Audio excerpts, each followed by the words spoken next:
Soy Clara Riveros y esto es De Ida y Vuelta. De Ida y Vuelta es un programa dedicado al análisis político donde nos proponemos debatir, comentar y reflexionar diferentes temas de interés global y regional. De Ida y Vuelta es un programa producido por Algrano Press de Fundamedios. Bienvenidos.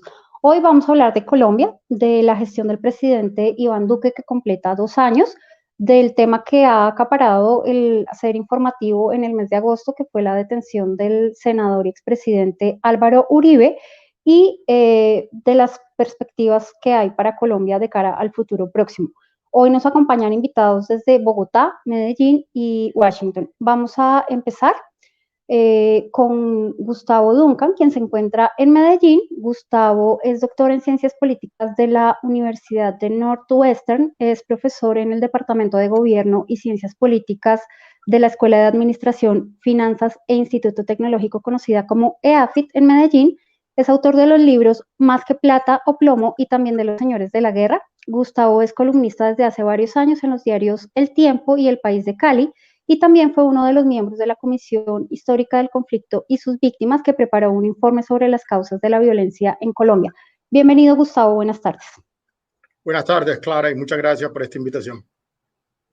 Gracias a ti por acompañarnos. Tenemos en Bogotá al escritor Ibsen Martínez. Ibsen es analista y columnista en el diario El País de España. Es considerado uno de los intelectuales más influyentes de Iberoamérica, autor de las novelas El mono aullador de los manglares y El señor Marx no está en casa. Ibsen escribe en Letras Libres también y participa en otros medios de comunicación. Tengo entendido que actualmente prepara un nuevo libro y está muy concentrado en su escritura. Gracias, Ibsen, es un placer que estés con nosotros esta tarde. Gracias, Clara, por la invitación y un saludo a mis amigos, los colegas de este evento. Muchas gracias, Ibsen. También en Bogotá saludamos a Fabio López de la Roche. Él es historiador de la Universidad de la Amistad de los Pueblos de Moscú, Rusia, doctor en Lenguas y Literatura Hispanoamericanas de la Universidad de Pittsburgh, en Estados Unidos. Es profesor asociado de la Universidad Nacional de Colombia y desde 1996 está vinculado al Instituto de Estudios Políticos y Relaciones Internacionales, conocido como IEPRI. Entre 2002 y 2003 fue director del Instituto de Estudios en Comunicación y Cultura, IECO. Estos son institutos de la Universidad Nacional de Colombia. En 2005, Fabio creó el programa de maestría en estudios culturales en esta universidad y también ha sido director del IEPRI entre 2014 y 2018. Entre sus numerosas publicaciones destaco el libro Las ficciones del poder, Patriotismo, medios de comunicación y reorientación afectiva de los colombianos bajo Uribe Vélez. Fabio también participa como analista y escribe en diferentes medios de comunicación. Fabio, bienvenido, gracias por acompañarnos. Clarita, y un saludo a los panelistas. Muchas gracias, Fabio. Vamos a Washington para saludar a nuestro cuarto invitado. Él es Eric Langer, historiador de la Universidad de Washington, magíster y doctor en Historia de América Latina por la Universidad de Stanford. Eric es profesor de Historia en la Universidad de Georgetown, ha sido director del Centro de Estudios Latinoamericanos en esta universidad y director del proyecto Venezuela en el centro. Es representante para Estados Unidos de la Comisión de Historia en el Instituto Panamericano de Historia y Geografía. Es autor, coautor y coeditor de diferentes libros, de decenas de artículos en revistas especializadas y de capítulos de libros sobre historia de América Latina y temas afines, publicados en Iberoamérica, Inglaterra y Estados Unidos. Participa como analista en diferentes medios de comunicación. Profesor Langer, es un placer tenerte con nosotros nuevamente. Bienvenido. Para mí es un gran placer estar aquí otra vez. Muchas gracias por la invitación. Muchas gracias a ti por aceptar la invitación nuevamente. Pues vamos a comenzar, vamos a hablar de la gestión del presidente Iván Duque, quien completa 2 años como presidente de Colombia. Antes de ir con nuestros invitados, vamos a dar algunas informaciones para nuestras audiencias. Iván Duque es abogado, tenía 42 años al momento de ganar la elección. Era el candidato del partido uribista Centro Democrático. Este es un partido político que agrupa sectores de centro derecha, derecha e incluso extrema derecha. Fue elegido presidente el 17 de junio de 2018 y así se convirtió en el segundo presidente más joven de Colombia. Duque resultó electo en segunda vuelta con más de 10 millones de votos, equivalentes al 53,98% del electorado. Su oponente, Gustavo Petro, del Movimiento Colombia Humana, alcanzó los 8 millones de votos, que representan el 41,81% de la cantidad de sufragios de la segunda vuelta electoral en Colombia. El candidato opositor reconoció el triunfo de Duque y el voto en blanco alcanzó un poco más de 800.000 votos, que equivalen a un 4,20%. Recordemos que Iván Duque logró la victoria con un discurso de firmeza contra la ilegalidad y la promesa de modificar aspectos del acuerdo de paz firmado con las FARC en noviembre de 2016. Tras conocer la victoria, el presidente dijo que todos los colombianos son hoy amigos de construir una paz que ante todo preserve el deseo de permitirle a la base guerrillera su desmovilización, su desarme, su reinserción efectiva. Está de por medio la paz, porque la paz de Colombia es un anhelo de todos y la paz implica que pasemos la página de esta fractura donde se nos quiso dividir entre amigos y enemigos de la paz. Esa paz que reclama correcciones tendrá correcciones para que las víctimas de verdad sean el centro del proceso y garanticemos verdad, justicia, reparación y no repetición. El presidente electo hizo un llamado a la unidad y a superar la polarización, y sus banderas de gobierno pues buscarían disminuir la pobreza y expandir la clase media y el emprendimiento. El presidente Duque se posesionó el 7 de agosto de 2018, es el presidente número 60 de la República y gobernará hasta el año 2022. La reelección, recordemos que fue eliminada durante el gobierno de su antecesor Juan Manuel Santos. Así que este mes de agosto el mandatario completó 2 años como presidente. Le quedan todavía dos años al frente del gobierno. Tiene un amplio respaldo en el Congreso, que está actualmente conformado por 108 senadores y 171 representantes, de los cuales hacen parte Gustavo Petro y su fórmula Ángela Robledo, además de las 10 curules que le fueron asignadas al partido Fuerza Alternativa Revolucionaria del Común, anteriormente Guerrilla de las FARC o Fuerzas Armadas Revolucionarias de Colombia. Vamos a empezar con Gustavo Duncan, y quiero preguntarle cuál es su lectura del país que recibió Iván Duque y qué valoración tiene de la gestión del presidente Iván Duque en estos 2 años. Sí, Clara. Bueno, en un principio, cuando llega Iván Duque al poder, estaban las miradas puestas en hasta qué punto iba a mantener los acuerdos de paz y hasta qué punto iba a intervenir en la justicia transicional, y existía mucha preocupación a que se diera a la línea dura del uribismo. Lo que demostró en los primeros meses de su gobierno es que Iván Duque no iba a hacer mayores cambios, es decir, iba a respetar los acuerdos. De hecho, hasta el día de hoy ni siquiera ha tocado nada en lo que tiene que ver con justicia transicional. Es un presidente que pareciera estar más interesado en la administración cotidiana, es decir, manejar los asuntos corrientes del país y no tener como un gran lineamiento, como un gran programa que marque su gobierno frente a la historia. Y al principio incluso lo estoy viendo bastante mal en términos de imagen. Luego vino la pandemia y de alguna manera la pandemia se le convirtió ya en un motivo de gobierno. Es decir, no había que, con la llegada del coronavirus ya no había que inventarse algo, sino que superar el coronavirus es per se ya el principal acto de gobierno que va a tener Duque. Paradójicamente, a pesar de su mala imagen, él había tenido ciertos logros. De hecho, ya la economía se estaba reactivando a principios de año, hasta antes de venir la pandemia.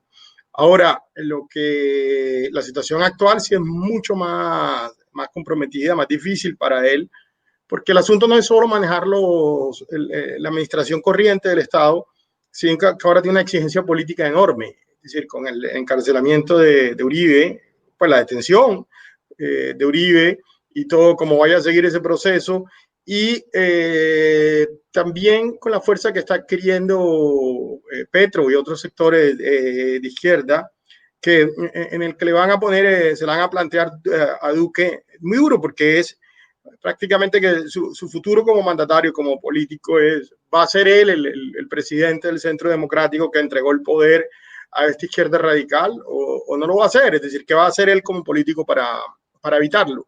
Y ahí donde se va a ver el talante de político, más que de estadista, de hombre político, de Duque en el futuro cercano. Gustavo, ¿y no tienes la impresión, o a veces parecería como que hay un cierto doble discurso, uno de cara al exterior en relación con la aplicación de los acuerdos con las FARC, y uno para consumo interno, sobre todo como para el partido de gobierno, que a veces plantea como incertidumbre de qué va a pasar con este acuerdo? ¿Cómo ves tú esa parte? Pues yo sí veo que existe, es decir, el Duque definitivamente está dentro de la línea moderada del partido, y de hecho lo que se sabe es que hay descontento por la falta de acción de Duque para contrarrestar los ataques contra Uribe. Es decir, lo que quería el partido, incluso una senadora hizo un llamado a la reserva militar, lo que quería el partido era que se intervinieran las instituciones para proteger a Uribe, y Duque hasta este momento no lo ha hecho. De hecho, la apuesta política de Duque más grande que tenía y le salió mal fue la de Venezuela. Y en gran parte le salió mal porque el aliado en Venezuela al final no, lo que se comprometieron no lo cumplieron, que fue todo este episodio de Guaidó, la liberación de López y el concierto de la frontera y el episodio del puente en Cúcuta. Al final eso no llegó a ningún lado. Entonces, lo que uno termina viendo es que sí, uno puede decir que hay un doble discurso, pero hay un discurso real, y son las acciones reales, y las reacciones reales con de Duque no son más que todo las de un moderado. Eso se puede juzgar bueno o malo, pero de momento es el hecho. Es decir, Duque hasta ahora está actuando como un moderado, incluso a pesar de la detención de Uribe, que no es un episodio sencillo. Gracias, Gustavo. Y quiero preguntarle a Fabio cómo ha visto estos 2 años de la gestión de Iván Duque, y si considera que el presidente Iván Duque ha podido de alguna manera desmarcarse un poco de la sombra de Álvaro Uribe. Bueno, a mí inicialmente no me gustaba mucho que se le llamara subpresidente. Yo estaba de acuerdo como de darle un compás de espera, pero poco a poco fuimos viendo que terminó muy subordinado en cosas claves al presidente Uribe, en particular con el tema de las objeciones a la Jurisdicción Especial de Paz, una pelea muy desgastante y que finalmente el gobierno pierde, y que hasta hoy día pues vuelve y riposta como el boxeador y dice pues que va a presentar nuevas objeciones. Entonces yo creo que ese pulso lo pierde. Con Venezuela ya lo dijo Gustavo, esa acción del 23 de febrero totalmente loca, ¿no? Que pudo haber propiciado cosas muy graves, un incendio de esos camiones, cosas muy graves pudieron haber pasado ese día. Y yo creo que esta ficción de Guaidó, muy problemática, porque también se dificulta mucho el manejo de las relaciones entre los dos países. Exigimos un manejo más pragmático y otras formas de presión pues para suscitar el cambio en el país vecino, que sean más eficaces, ¿no? Con respecto a la paz, pues funciona bien la política del consejero Archila para los campamentos. Sin lugar a dudas hay que reconocerle un compromiso, pero la paz no se puede reducir estrictamente al manejo de los campamentos. La paz es el desarrollo rural, la paz es la construcción de vías terciarias, la paz es también avanzar en detener los asesinatos de líderes sociales, y hay que decir que este gobierno, como el anterior, no tiene ningún liderazgo en detener los asesinatos de los líderes sociales, y también pues más de 215 excombatientes de las FARC asesinados. Entonces, muchos signos problemáticos y un deterioro de la seguridad, y yo lo asocio a este abandono de la paz. porque como el discurso de la paz, la actitud de este gobierno es no tanto digamos, del presidente Duque, que yo estaría de acuerdo con Gustavo, que es más bien un ala mucho más blanda, ¿no?, del Centro Democrático, pero los halcones del Centro Democrático respiran mucho odio hacia la paz, odio hacia la negociación de La Habana, un odio casi personal hacia el expresidente Santos, a los acuerdos, a las FARC, ¿no? Pareciera que no comprendieran que ese proceso de paz desmovilizó a la guerrilla más grande de América Latina y que ese es un logro enorme. Y entonces yo creo que falta una visión mucho más pragmática. Hay demasiada ideología, demasiada cabeza caliente en el gobierno, y yo diría un nivel de preparación intelectual de muchos de sus políticos y de sus líderes en el Congreso muy bajo, ¿no? Mucho discurso beligerante, mucha emoción y poca formación técnica. Muchas gracias, Fabio. Quiero preguntarle a Ibsen, que es venezolano, pero lleva varios años viviendo en Bogotá. Yo creo que él alcanzó a vivir acá, al menos durante el segundo mandato de Juan Manuel Santos, y pues en lo que va corrido de esta gestión del presidente Iván Duque, así que ya conoce bastante bien todos los entresijos de la política doméstica colombiana. Ibsen, quiero preguntarte, ¿qué análisis tienes de la gestión de Iván Duque transcurridos 2 años de gobierno? Bueno, yo, ante todo, saludar a todos los panelistas y respecto a tu pregunta, la mejor manera que encuentro de abordarla, ¿no? En realidad yo no me considero un analista, ¿no?, en profundidad de la política de ninguna parte, realmente. Soy un escritor que vive en Colombia, lo escogí hace mucho tiempo vivir aquí, y sí que creo que la mejor manera de responder esa pregunta es contar qué me ha tocado ver durante el mandato de Duque. Efectivamente, mucha gente tenía una percepción muy beligerante. La gente con la que yo conversaba decían, no es más que un hombre de paja de Uribe. Y a mí no me lo ha parecido, me ha parecido, y estoy de acuerdo con Gustavo y con Fabio, pues el representante de una moderada que tal vez no termina de encontrarse bien a gusto en su piel. 3 cosas me han llamado muchísimo la atención, obviamente porque mi visión está teñida de la condición de exilado, es la relación que Duque ha entablado con una facción grande, importante de la oposición política venezolana, que a mí llegó pues, seriamente a preocuparme, porque se trata, en el caso de Guaidó y la coalición, llamémoslo así, que más activamente lo apoya, es la expresión de un militarismo secular venezolano, ¿no? La estrategia de Guaidó y de López y de ese núcleo duro de su oposición, de la oposición guaidocista, era propiciar una intervención militar, no tanto la extranjera como una insurrección o un pronunciamiento del alto mando, para lo cual recurrió al guión que ha sido trágico para la oposición venezolana, que es el de calentar las calles, propiciar ingobernabilidad, en la esperanza o en la confianza de que eso llevaría a una intervención, a una interrupción del mandato de Maduro. Eso no ocurrió, pero en el proceso Duque se comprometió muchísimo con sobre todo la vocería más radicalmente derechista de la oposición venezolana. Eso llegó a preocuparme, no diré felizmente, pero bueno, los acontecimientos le han quitado impulso a esa estrategia.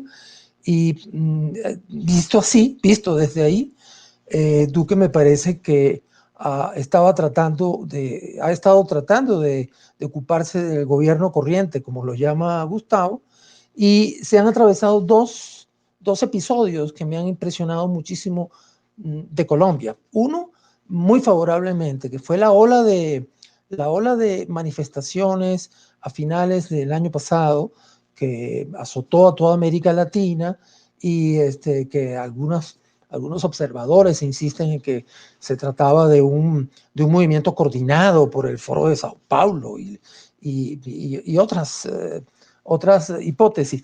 Para mi sorpresa, a lo mejor estoy equivocado, pero me pareció que todo el episodio de las manifestaciones de noviembre, bueno, las más duras de noviembre del 19, no solamente se condujeron con mucho sentido político, diría yo, de expresar protesta,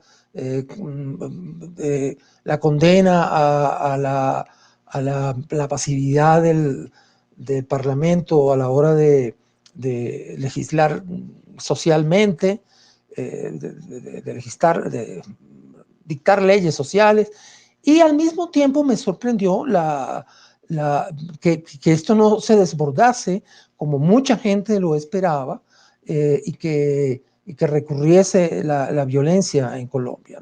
Me pareció ese trecho que le tocó a Duque una expresión muy natural, pues de una vez firmado el acuerdo de paz, bien o mal, la contestación tenía que expresarse de algún modo, y fui testigo, como peatón, del modo, digamos, mesurado que los colombianos le imprimieron a esas manifestaciones. Y sí me inquieta la pasividad en esto, estoy de acuerdo con Fabio, del Ejecutivo respecto de la violencia ejercida, los asesinatos de centenares de ex guerrilleros y que han ocurrido sin que haya habido ninguna no se haya ejercido nada para detener eso.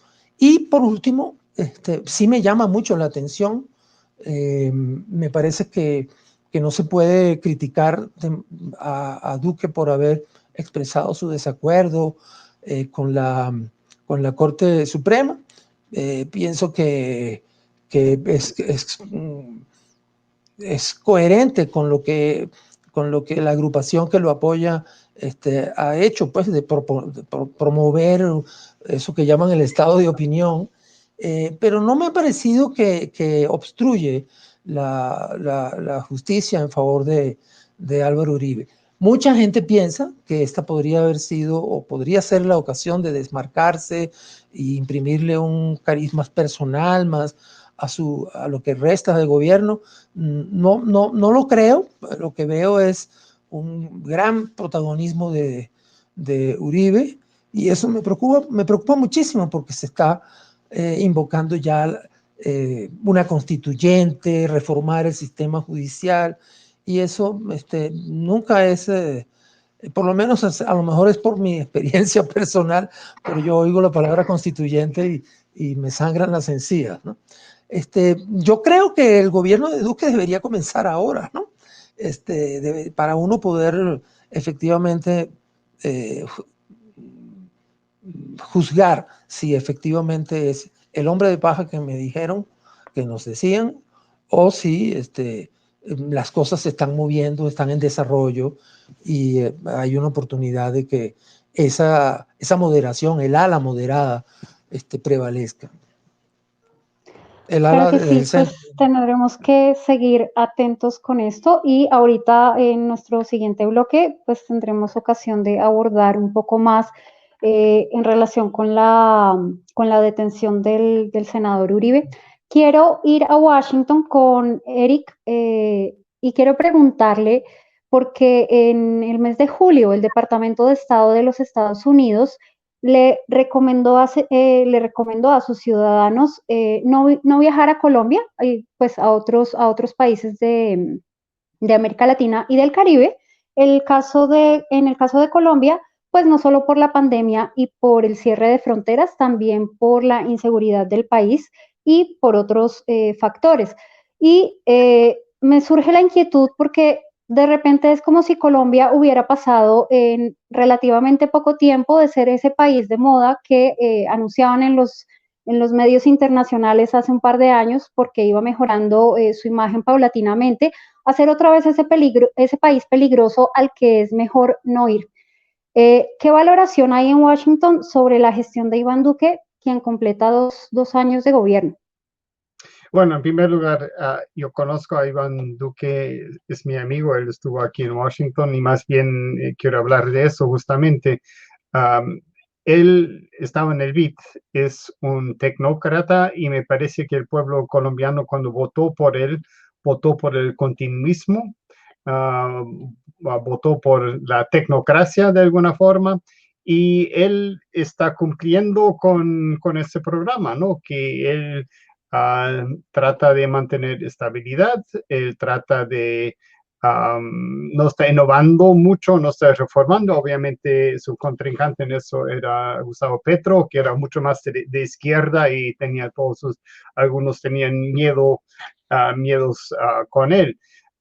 Y Estados Unidos también abogó por eso. Ahora, lo que hay que entender en Washington es que yo diría que la Embajada de Colombia es quizás la más efectiva, la mejor aquí en Washington. Los embajadores que mandan siempre son de primera y hacen muy buen lobby y son muy, muy buenos acá y eso se reconoce aquí. Entonces, Colombia tiene su lugar acá y en este caso yo creo que fue una falla más bien de la embajada de Colombia acá en Washington, D.C.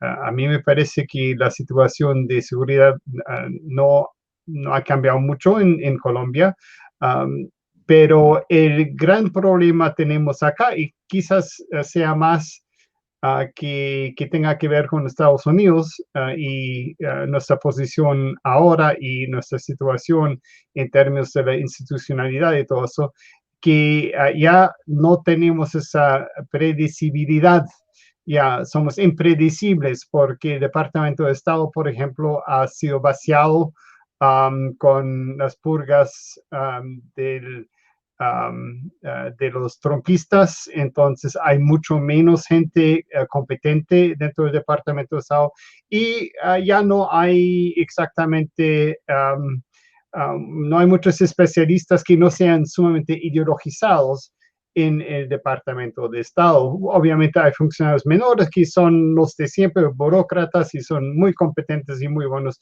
pero en la cúpula ya no. Entonces, ahora hay una impredecibilidad por parte del gobierno norteamericano que creo que refleja mucho más lo que está pasando aquí en Washington que de lo que está pasando en Colombia.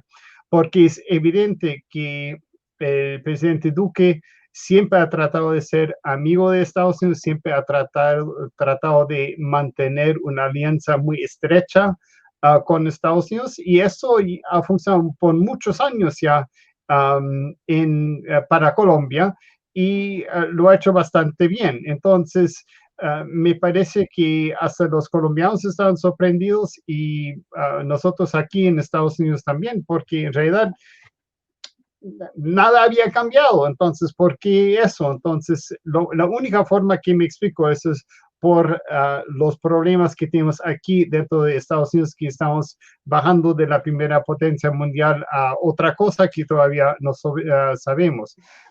Entonces, creo que eso realmente sea el problema, no tanto lo que está pasando en Colombia. Mientras tanto, Duque sigue con la alianza de Estados Unidos, visitó a Trump y todo eso, entonces supuestamente todo anda bien, pero de alguna forma algo falló, pero como digo, los colombianos han sido excelentes, muy consistentes, siempre muy buenos amigos y normalmente se ha reconocido eso acá en Estados Unidos y creo que había algo aquí más bien, no tanto de parte de Colombia que falló. Gracias, Eric. Y me voy a quedar contigo para que pasemos a nuestro segundo bloque, en el que vamos a hablar de la detención domiciliaria del expresidente y senador Álvaro Uribe. Recordemos que hace unos días la Corte Suprema de Justicia ordenó la detención domiciliaria del expresidente Álvaro Uribe. La sala de instrucción de la Corte determinó que el senador y expresidente Uribe pues debería quedar detenido de manera preventiva mientras la investigación en su contra avanza.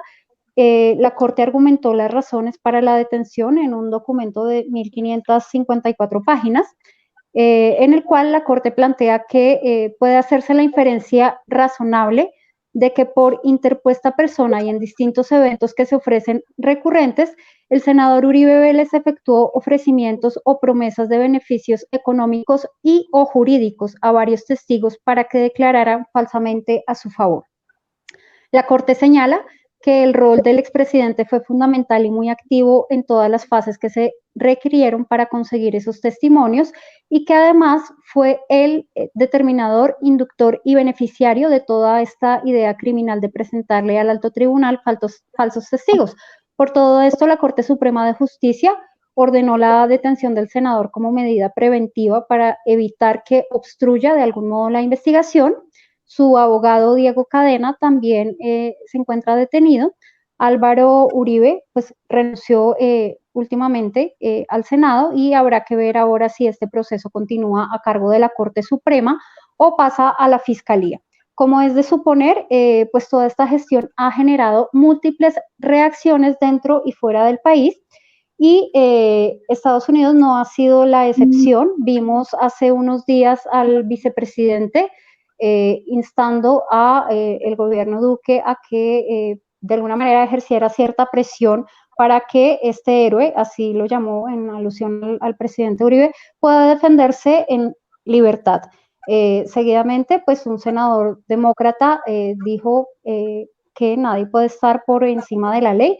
También hemos visto organizaciones internacionales de derechos humanos como Human Rights Watch desde Washington con su director para las Américas, José Miguel Vivanco, quien ha sido absolutamente firme. No he visto yo a nadie tan firme en defender a la Corte Suprema de Justicia y el tema de decir como este es un asunto crucial para el Estado de Derecho en Colombia. ¿Cómo ves esta serie de reacciones y las otras que se hayan podido generar en Washington, Eric? Bueno, ese es un caso sumamente interesante, pero creo que habla justamente sobre lo que acabamos de hacer, de hablar, y eso es que el vicepresidente es un ultraderechista. Él tiene sus consejeros son de la vieja guardia de la Guerra Fría. La mayoría, bueno, muchos son cubanos exiliados o sus hijos, que eso es lo que el Partido Republicano tiene ahora. Entonces, como siempre, el asunto es que cuando un vicepresidente se pronuncia, en muchos casos un presidente no tiene mucho que ver con la política del país del cual está hablando, sino de la política interior dentro de Estados Unidos. Y en realidad me parece que lo que el vicepresidente Pence estaba haciendo, estaba hablando, tratando de dar señales a los cubanos en Miami, que está de su lado, que ven a Álvaro Uribe, el expresidente, como un amigo, que no debería ser enjuiciado, pero al mismo tiempo hubo una reacción como debería haber habido. Patrick Leahy, ¿no? Que es un senador de Vermont, que es más de centro, y que dice, no, en realidad lo que hay que hacer es dejar la democracia porque el poder judicial tiene que tener independencia y en cualquier democracia que funciona tiene que tener esa potestad de hasta enjuiciar a expresidentes. Ahora, eso también se puede referir un poco a lo que podría pasar en el futuro en Estados Unidos con el gobierno que tenemos ahora. No sé, pero igual creo que más que todo estaba conversando y tratando de enganchar a la gente de derecha que habla sobre América Latina. Como digo, Pence también, la gente que lo aconseja y también Pompeo y toda esa gente es aconsejada en la política latinoamericana por gente de Marco Rubio y otros que más bien son de los viejos guerreros de la Guerra Fría. Entonces ven eso de una perspectiva muy diferente. Ahora, José Miguel Vivanco también es amigo mío y me parece que también tenía toda la razón en decir que no, los derechos humanos y también la independencia judicial hay que respetarla. Y lo interesante es justamente ver, y eso no tiene mucho que ver con Colombia, sino con Estados Unidos, cómo hay la institucionalidad dentro de Estados Unidos, al mismo tiempo que hay los que están en contra del Estado profundo y todo eso, que en realidad son el Estado profundo ahora porque están en el poder, y que están luchando contra eso. Entonces, lo que realmente vemos aquí es una lucha dentro de Estados Unidos sobre la percepción de qué está pasando en América Latina, pero en realidad tratando de entonces dar señales a diferentes poblaciones, diferentes sectores de la población, justamente para las elecciones que obviamente están ya casi encima acá en Estados Unidos. Entonces, no tiene tanto que ver con Colombia en este caso, tiene que ver con Estados Unidos. Yo sé que estoy desviando la conversación porque queremos hablar sobre Colombia, pero yo creo que así habría que interpretar la cosa. No, pero yo también quería preguntarte justamente de esto último que estás mencionando, porque ustedes están en año electoral y quisiera saber si esta situación y esta crisis que está viviendo Colombia en la actualidad tiene o podría tener alguna repercusión en la relación bilateral, teniendo justamente como escenario que ustedes están en año electoral. Podría ser, yo creo que más bien lo que va a pasar es el único tema que va a haber es Venezuela, porque es el gran contraejemplo que entonces el presidente Trump quiere decir que si vuelven los demócratas, ya no vas a tener petróleo, vas a tener bueno, todas esas cosas que no tienen nada que ver en realidad con nada. Pero el problema es lo que uno tiene que fijarse aquí en Estados Unidos. Yo estoy dentro de una burbuja aquí de Washington, D.C. Yo sé, y obviamente soy latinoamericanista, conozco Colombia, aprecio a los colombianos, he estado en Colombia muchas veces ya en los últimos 50 años, pero la gran mayoría de la población en Estados Unidos ni sabría decirte dónde queda Colombia. Si Colombia queda en África o quizás en Asia por allá, bueno, no sé. Y eso justamente por eso no importa tanto Colombia. Y la otra cosa es que los colombianos son muy pocos acá en Estados Unidos en comparación a otros grupos como los cubanos, como los puertorriqueños, como que también son de Estados Unidos en realidad, como los mexicanos, como los centroamericanos. Entonces, en términos de elección, no importan mucho. Entonces, sospecho que si no pasa algo dramático en Colombia, Colombia y la relación bilateral va a volverse casi invisible porque no hay nada que ganar en contra o en favor de Colombia ahora para Estados Unidos. Muchas gracias, Eric. Quiero pasar con Ibsen porque quiero preguntarle en la línea de lo que estábamos hablando con Eric, pero justamente en relación con la oposición venezolana y las reacciones que hubo tras la detención del expresidente Uribe, pues de alguna manera era algo que se podía esperar, pues sí hubo como un cierre de filas, al menos de unas figuras muy visibles de la oposición, en torno al expresidente Uribe. Esto, aunque es esperable, pues también genera algunas inquietudes para ciertos sectores en Colombia, porque se supone que la oposición está luchando por restablecer el Estado de Derecho, la institucionalidad, la separación de poderes. Entonces, ¿cómo se puede interpretar que para el caso del expresidente Uribe, tendría como que haber un tratamiento diferente o de alguna manera verlo o situarlo por encima de la ley. ¿Cómo ves la reacción de la oposición venezolana o de las figuras visibles de la oposición venezolana frente a la detención del expresidente Uribe?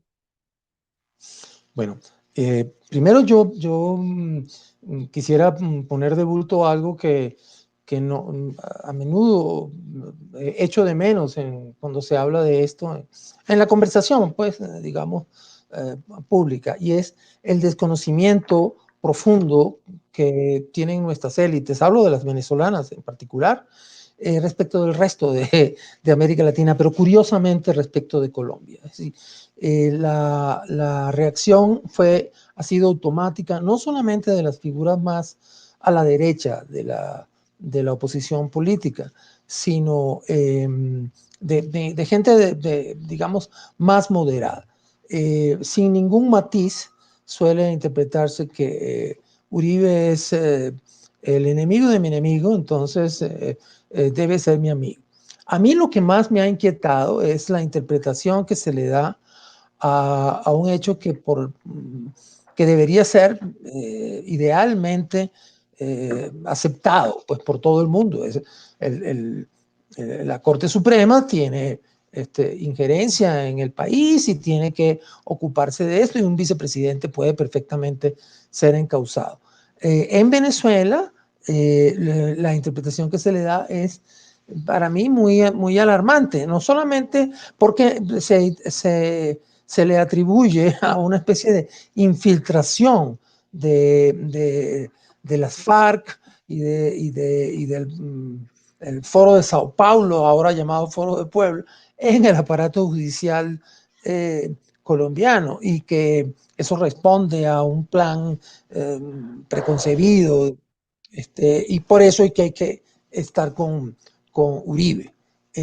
A mí eso me parece un contrasentido, me parece que le hace que manifestarse de ese modo no hace avanzar mucho la lucha por la restitución de la democracia y de las formas legales en mi país.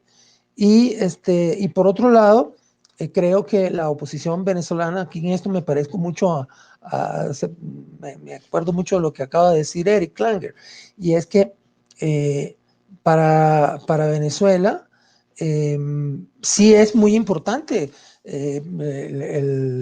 la restitución del Estado del Derecho y la normativa democrática, y por eso es que más bien debería manifestarse la oposición con mucho más cautela, ¿no?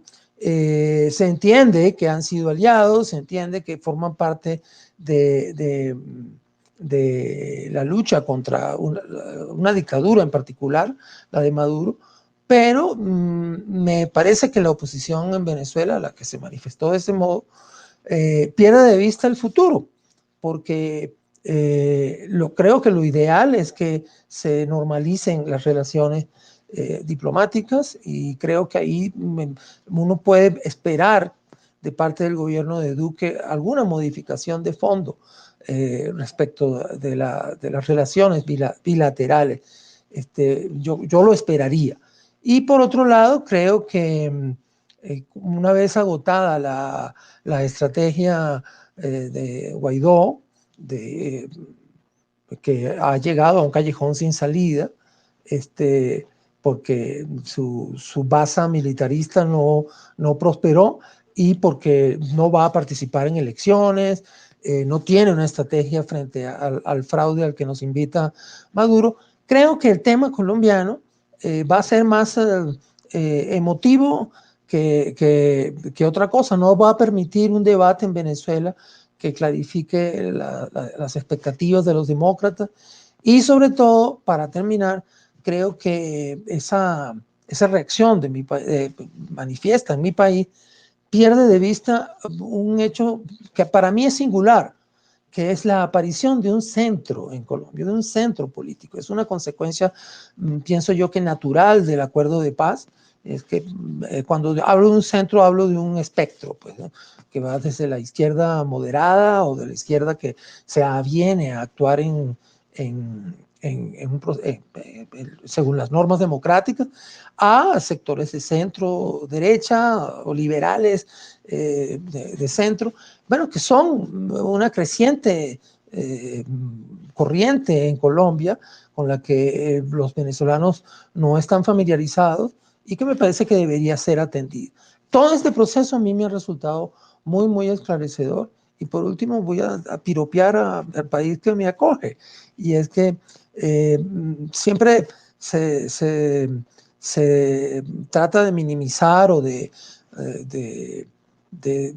descalificar la vocación de muchos colombianos porque el imperio de la ley funcione, se le satiriza como un país de leguleyos. A mí me parece que lo que estamos presenciando es una prueba muy importante por la que debe pasar un país que viene de un conflicto armado y que propicia una reconciliación. Me parece que las cosas deben pasar por esto, ¿no? O sea, porque un vicepresidente sea encausado, tanto como creo que deben ser encausados las personas que son señaladas como causantes de grandes daños y víctimas en el país.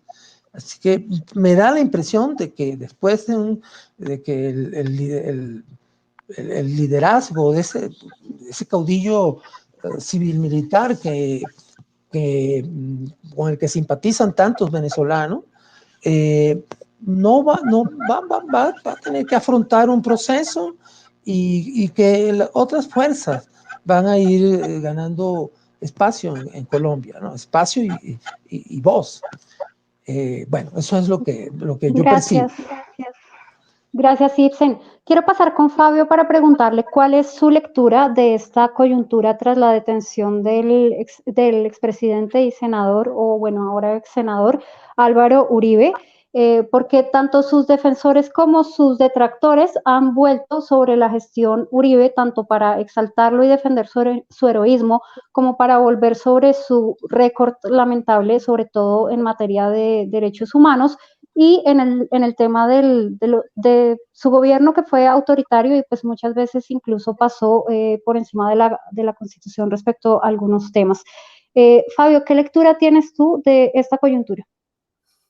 Bueno, este es un programa que va para toda América Latina y hay que reconocer pues los logros de Uribe, ¿no? Porque ese debate deberíamos propiciarlo, y deberían propiciarlo los medios de comunicación colombianos con ponderación, viendo los pros y los contras. Entonces, ¿qué logró Uribe? Logró una inflexión en el manejo del conflicto armado a favor del Estado, golpeó fuertemente a las FARC en el oriente del país, la expulsó de Cundinamarca, es decir, no hubiéramos llegado a la mesa de La Habana sin el esfuerzo militar de Uribe. Eso hay que reconocerlo como analistas, nos guste o no nos guste Uribe, y recordar que el país estaba maravillado con eso en esos años, ¿no? La misma Corte le avaló la reelección, ¿no? No obstante haber sido comprada con la compra de los votos de Teodolindo Avendaño y de Yidis Medina, que se va a volver uno de los grandes escándalos del uribismo, la Yidis política. Entonces, fíjense cómo la Corte, en este caso la Constitucional, también avaló la reelección a sabiendas de estos problemas.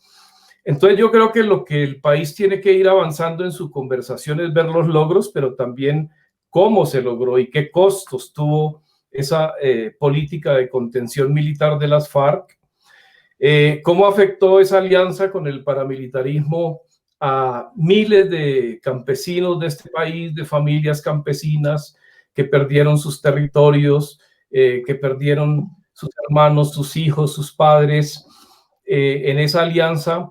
Y recordar pues que terminaron, no recuerdo ahora la cifra exacta, Gustavo no la podría precisar, pero alrededor de 60 políticos condenados por sus alianzas con el paramilitarismo en lo que se conoció como la parapolítica. Recordar también cómo la policía política del DAS pues persiguió a los opositores, a Holman Morris, a Botero, el periodista, y como Jorge Noguera, director del DAS, le pasaba listas a los paramilitares de sindicalistas que había que matar en la costa atlántica, y era el director de la policía política de Uribe, que luego va a terminar de cónsul en Italia, siendo nombrado por Uribe como un buen muchacho, ¿no? Recordar que por esa política también va a ser asesinado un reconocido estudioso, un sociólogo en la costa atlántica, el profesor Alfredo Correa de Andrés. La diferencia con esta coyuntura es que ya no caen los cómplices, ¿no? Como sucedió con la compra de la reelección, que van presos el exministro Sabas Pretel y el exministro Diego Palacios, y que frente a las chuzadas, pues María del Pilar Hurtado, la siguiente directora del DAS, y Bernardo Moreno, secretario de Presidencia, van a ser judicializados, y de nuevo el presidente, nada que ver con esto, no salía tocado.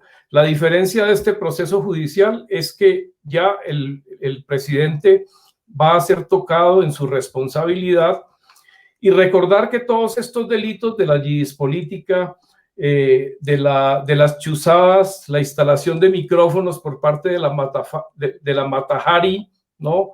La espía bonita en los atriles y debajo de las mesas de la Corte Suprema de Justicia, pues que aquí hay una inflexión, y es que ya, así sea por unos delitos mucho menores que los que estoy nombrando, ¿no?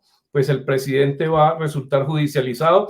A mí me parece que es un avance positivo en el fortalecimiento del Estado de Derecho, y lo otro que puede mandar signos positivos a la oposición, porque la oposición está muy indignada porque todos esos delitos que estoy enumerando, más agroingreso seguro y muchos otros, pues Uribe siempre salió impoluto, porque la comisión de acusaciones de la Cámara sabemos que es absolutamente inoperante para cualquier expresidente.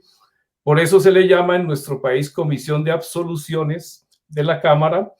Entonces también por eso se dispara este radicalismo en ciertas izquierdas, por eso se disparan programas como Matarife, ¿no? Donde no hay ninguna explicación compleja de la realidad, ni dinámica, ni dialéctica, sino que funcionan como un listado de agravios muy problemático, porque no presentan explicaciones complejas. Entonces me parece positivo que al intervenir la justicia se cree un clima de respeto a las instituciones, y ojalá pueda hacer esa la línea en un futuro próximo de la evolución de este episodio.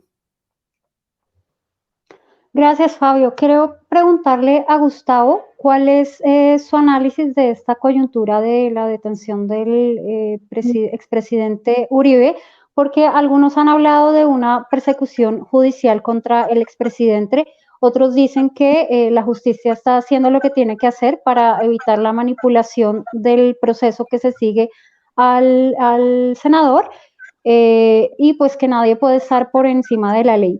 Sin embargo, hay analistas que han planteado algunas lecturas críticas, y creo que tú eres uno de los que han planteado algunas críticas, particularmente al ver cómo se da este tratamiento con el expresidente Uribe, y por ejemplo, fue mucho más flexible frente a un caso como el de Santrich. Sí, no, el problema que hay es que la detención de Uribe tiene un impacto político enorme. Quiéralo o no, o sea, una cosa es lo judicial, en que aún fallando en derecho puede haberse hecho justicia. Eso no quita que los efectos políticos van a ser enormes, es decir, la detención de Uribe va a definir gran parte de la campaña, es la mitad, mejor dicho, es la mitad de la campaña electoral de 2022. Y creo que ahí partía mucho mi crítica, porque en teoría ese era un episodio que debíamos haberlo dejado en el pasado, pero no va a ser así. Es que recuerdo mucho cuando comenzó las negociaciones con la FARC y mucha gente venía a decirle, claro, es que se está negociando en La Habana, la FARC y Santos para meter preso a Uribe y para que la FARC lleguen al Congreso sin haber pasado por la justicia transicional. Y uno les decía, no, ¿cómo se te ocurre? ¿Cómo eso va a ser así? Y pasó. O sea, puede que no haya sido esa la intención, que eso no se haya negociado en La Habana como tal, pero el resultado final lo dice y eso va a tener un impacto político enorme. ¿Y cuál es ese impacto político? Y que es preocupante, sobre todo la polarización. Es decir, este es un país donde lo que se está formando es un sector radical que ve como una gran victoria el hecho que Uribe esté en prisión. Repito, es decir, creo que Uribe tiene una gran responsabilidad.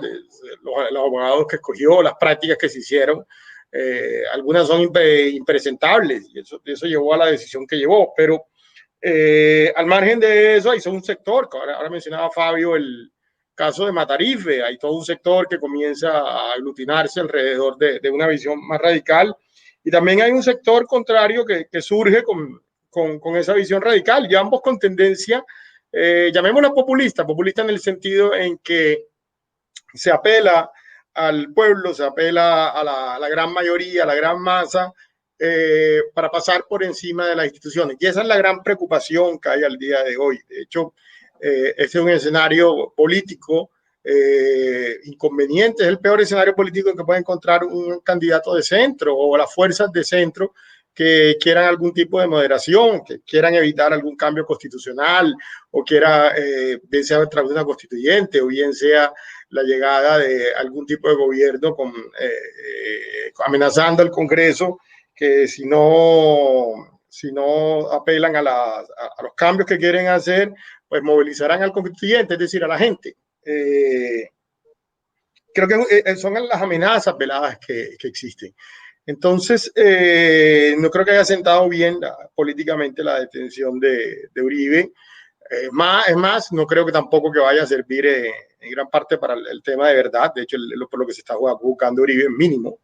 Es decir, este es un caso por presunto soborno de testigos, no por todo el tema de memoria histórica que se querría rescatar, sobre todo de lo que fueron las alianzas entre clases políticas, paramilitarismo, crimen organizado, narcotráfico y demás, que han hecho parte de la historia de este país de una manera mucho menos conspirativa, como se ha querido ver, como por ejemplo la retrata Matarife, pero que sí requiere y demanda una explicación.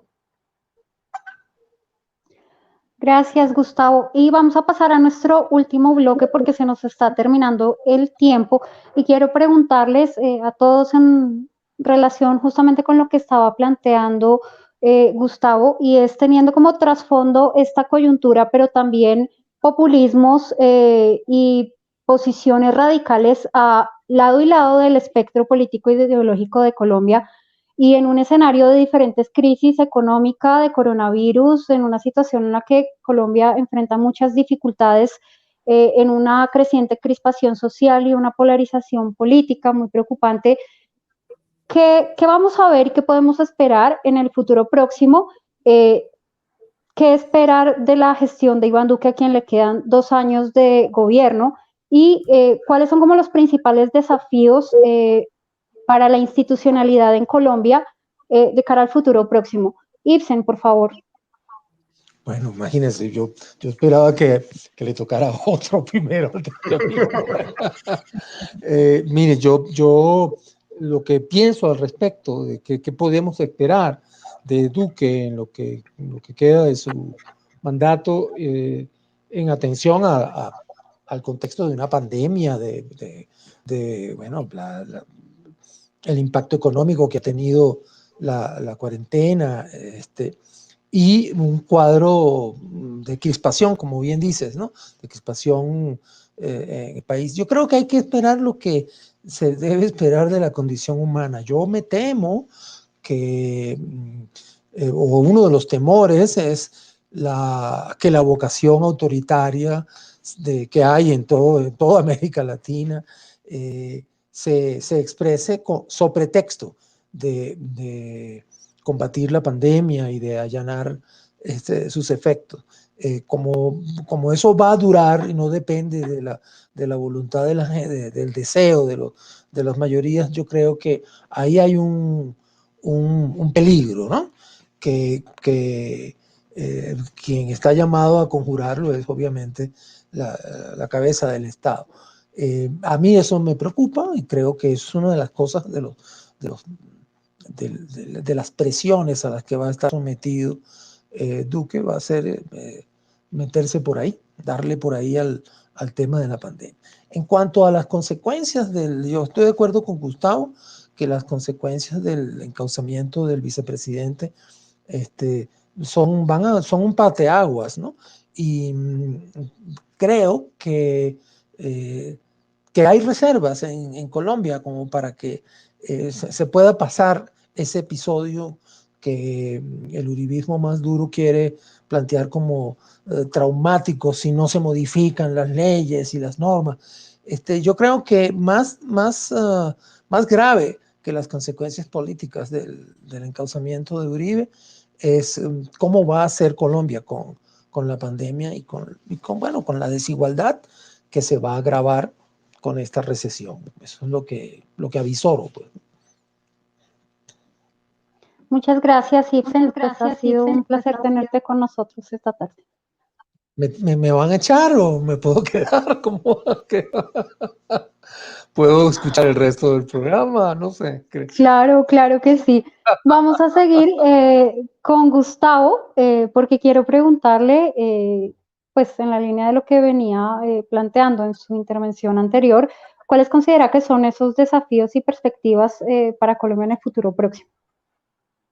El futuro próximo es el rebote de la pandemia, es decir, de hecho, lo que uno quisiera del gobierno es que comenzara a trazar la ruta para finalizar la pandemia. Ya se sabe que los avances de la vacuna son inminentes y una vacuna debe estar disponible a finales de año y a principios del otro año. Entonces la economía se debe reactivar y reactivar la economía es sumamente importante porque los avances que ha hecho Colombia en materia de disminución de pobreza, y estoy de acuerdo con Ixen, es decir, este es un país que sigue siendo muy desigual, pero había hecho logros enormes en reducción de pobreza y en creación de una clase media, hay que retomarlos. Es decir, y eso solo se puede retomar saliendo de la pandemia. Por eso el gran desafío de Duque al día de hoy es poder traer la vacuna lo antes posible y lanzar una visión de confianza, hacer un llamado de confianza a los inversores para el país en el corto plazo. Y allí creo que viene uno de los elementos que va a pesar mucho. Es, de todas maneras, la elección de 2022, sobre todo, digámoslo por su nombre, es decir, con el tema Petro y la desconfianza que existe con Petro por el lado de los inversores, eso puede llevar a una situación también indeseable desde todo punto de vista político, económico, porque no es conveniente que exista desconfianza sobre un candidato en particular. Y ahí es donde creo que el liderazgo del gobierno debería verse en sentar las bases para que no hayan cambios institucionales que no importa quién sea que llegue a la presidencia.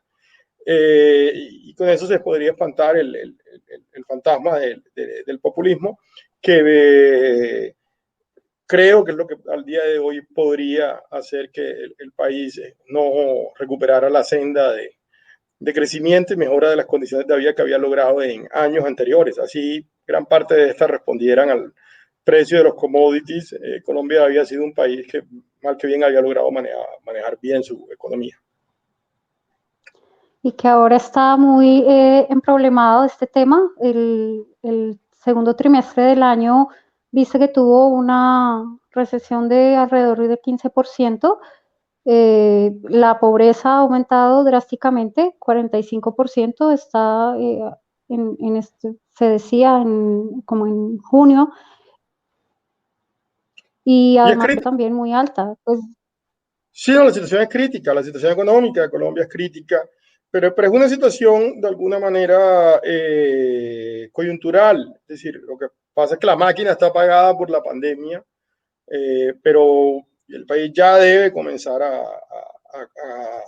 volver a aprender la máquina.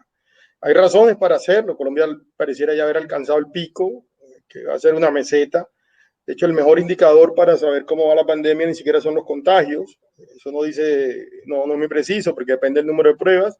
El mejor indicador son las muertes y Colombia ha logrado estabilizar ya varias semanas entre 300 y 200 muertes. Es decir, no se ha dado ese salto a 500 o a 1000 muertes que en un momento dado se pudo temer. Y sobre todo cuando pase el pico en ciudades como Bogotá, Medellín y Cali, ya el país puede empezar a pensar en algún tipo de reactivación, obviamente evitando los rebrotes, pero la clave está, como mencionaba previamente, es en una gestión muy audaz y muy rápida para acceder a las vacunas, porque lo que se sabe ya es en términos de fases de las vacunas están bastante avanzadas y los estudios preliminares muestran que son sumamente efectivas con pocos efectos colaterales. Así que muy probablemente antes de fin de año ya hay una vacuna en el mercado. Ojalá. Muchas gracias, Gustavo, por acompañarnos esta tarde. No, muchas gracias a ustedes. Vamos a ir a Washington con Eric Langer para que nos dé sus impresiones de cuáles son los principales desafíos y perspectivas para Colombia en el futuro próximo. Bueno, me parece que hay 4 y ya han sido casi todos mencionados por Ibsen y por Gustavo. Eso sería, en primer lugar, el coronavirus. En segundo lugar, la reactivación económica. Tercer lugar, Venezuela. Y también la institucionalidad que tiene que ver con el caso Uribe. Pero me parece que todo está más bien conectado, porque si Duque, que creo que podría ser bastante hábil para hacerlo, reactiva la economía de Colombia, entonces ya tendría mucho menos problemas de los que tiene ahora. Y eso podría tener que ver con Venezuela, porque aunque no se vislumbra hasta ahora, la situación mejore en Venezuela, quiere decir que haya un cambio de gobierno.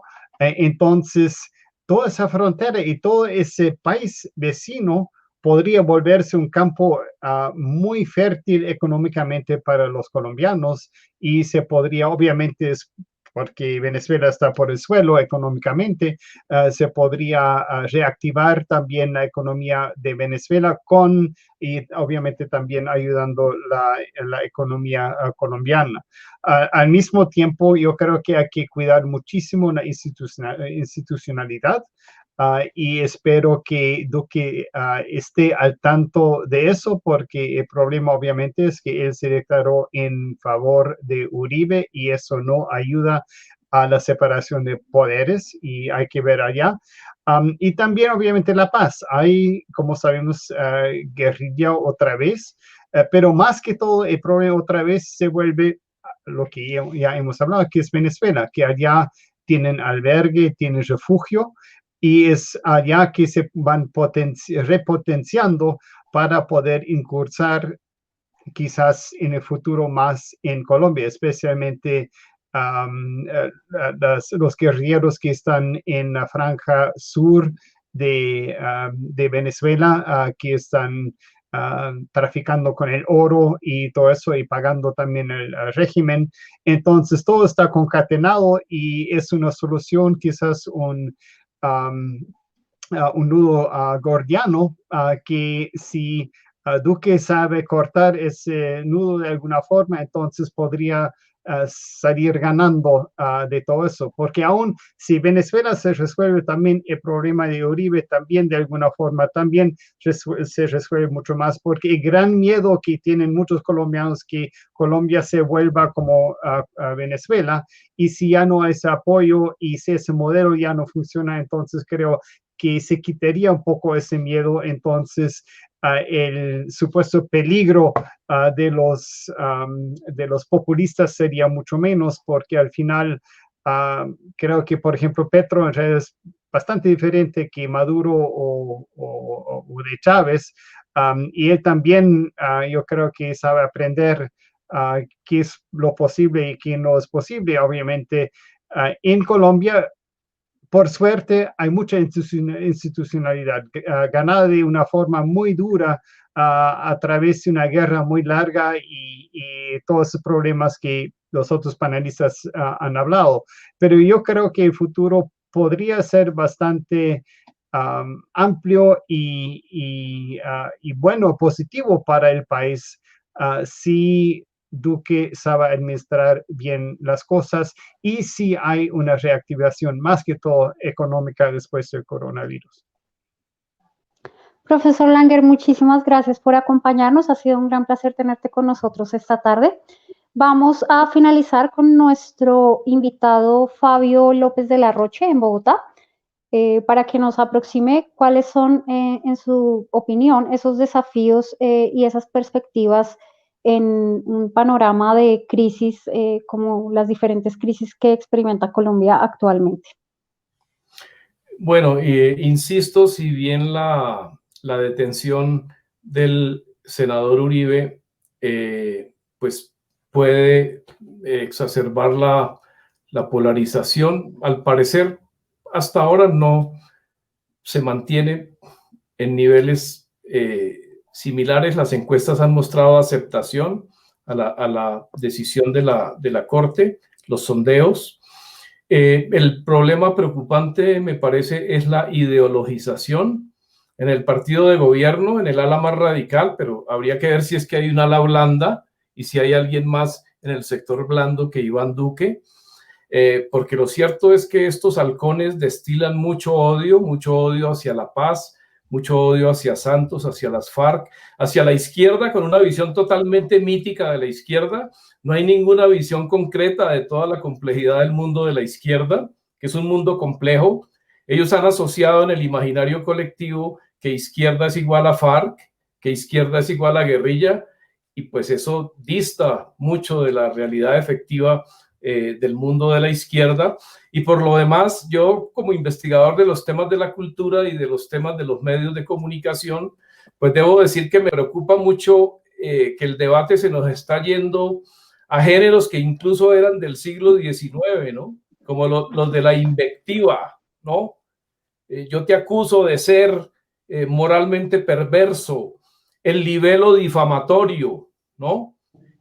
La acusación personalista, y ahí desaparecen los horizontes de grandes ideas. Y yo creo que lo que necesita el país es un debate sobre el país que queremos post-coronavirus, el debate sobre conectividad, que es importantísimo. Las redes están fatales en este momento. Tenemos que dar un debate público sobre la conectividad en un momento en que la demanda de conexión de calidad ha aumentado.